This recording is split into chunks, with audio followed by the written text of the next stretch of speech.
Restons dans cette contrée de Béni où la sécurité reprend petit à petit. Désormais, il ne se passe pas une nuit sans que les coups de balle soient entendus. Pour preuve, la nuit de ce mercredi à ce jeudi, un jeune homme visiblement âgé d'une vingtaine d'années a été tué par balle en commune Bungoulou. Les bandits se sentent volatilisés dans la nature après ce forfait. Roger Kakouliraï.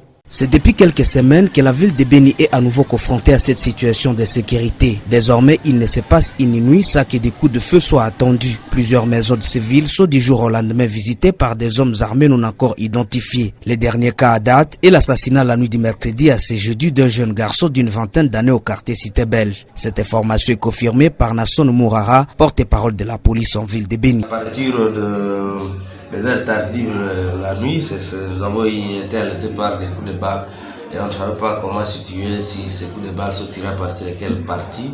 Les patrouilleurs ont été orientés pour patrouiller cette zone et en fait on a constaté qu'il s'agit d'une personne qui a été victime de cet acte-là. Il a été criblé de balles dans sa poitrine et dans la tête, il y a aussi sur la main gauche. Et on l'a admis à l'hôpital.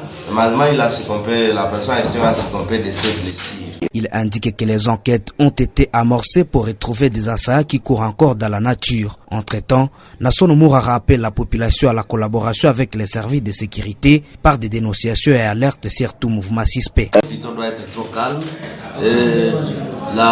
Les services de sécurité sont en train de travailler pour la cause.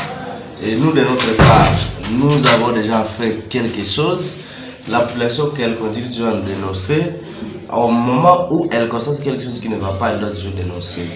Parce que dans cette affaire ici, que je viens de parler de l'assassinat de ces jeunes hommes, il y a quelque chose qui doit être tiré au clair. Dans une déclaration rendue publique il y a quelques jours, la Lucha Béni, qui décriait également cette recrudescence de l'insécurité en ville, a pointé du doigt les autorités de l'auditorat militaire qui libéreraient selon elle les assassins moyennant paiement d'argent. Nos efforts pour avoir la version des faits de cette instance n'ont pas encore abouti.